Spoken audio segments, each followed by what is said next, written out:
How to teach reading. Albert Einstein says, if you can't explain it simply, you don't understand it well enough. Challenge accepted.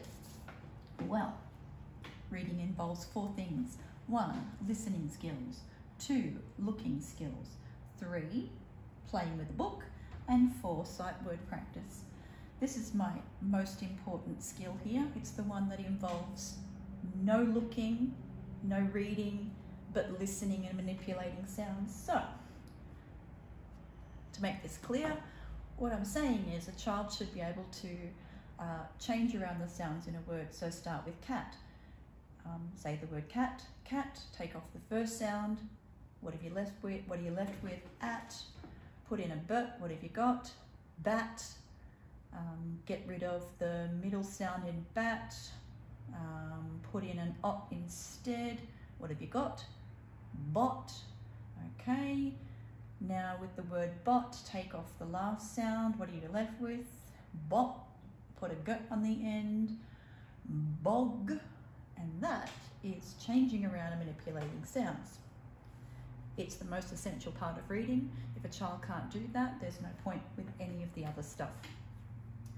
Number 2, songs and rhyme. Easy peasy. Recognizing rhymes and making rhymes is absolutely essential for reading. Cat, mat, hat, sat, fat, bog, dog, log, hog, and all those lovely songs that rhyme. Plenty of them out there. Radio's fine. The next thing we do is we stretch and chop words. So cat, cat, chop up the word k-at. Simple. Then we clap the syllables in words. So hippopotamus, hippopotamus. How many claps? Hippopotamus. 5 claps.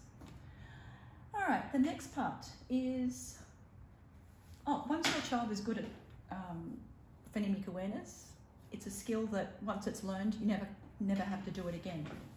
So a lot of practice in kindergarten, and by the end of kindergarten, Year 1 kids are really pretty good at it. Let's go on to the alphabet. You can see here I've used my alphabet as a little fence for my reading skills.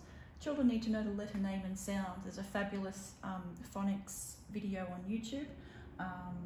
A is for apple, apple. B is for ball, ball. I love it, the kids love it. So you need to know eventually that the alphabet has consonants and vowels. Consonants C, vowels V. Vowels have 2 sounds, a long and a short. A, E, I, O, U are the long, A, E, I, O are the short. Then we use magnet letters to make VC words like at and CVC words like cat. V standing for vowel, C standing for consonant. Lots of work with this. Then we say we get the word cat and we turn it into bat. Then we turn bat back into cat. So manipulating these letters, very developmentally appropriate for kindergarten. Sight word practice. Sight words are not sounded out.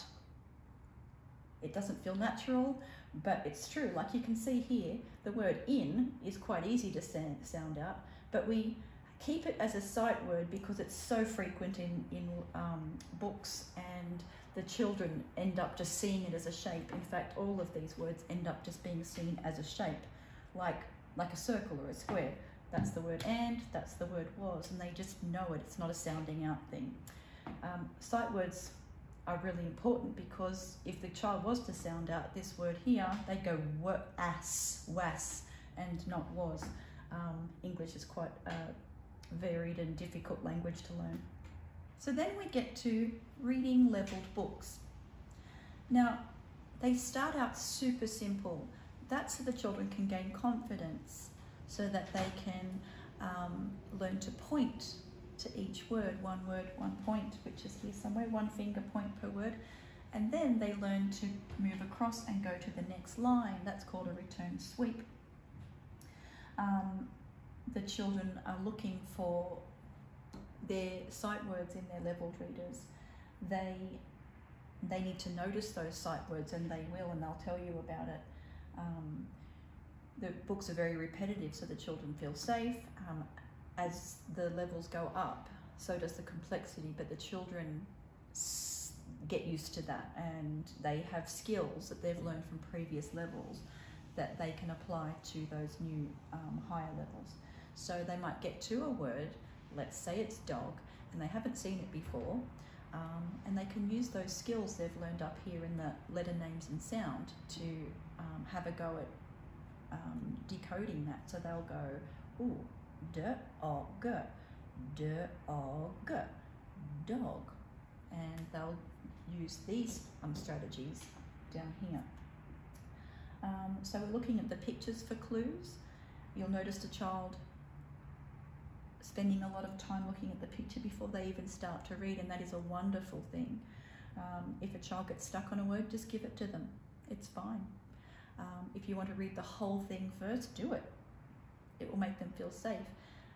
Reading at this level isn't about decoding and strategizing and using all those visual clues and context clues and all those lovely things that come out a bit later.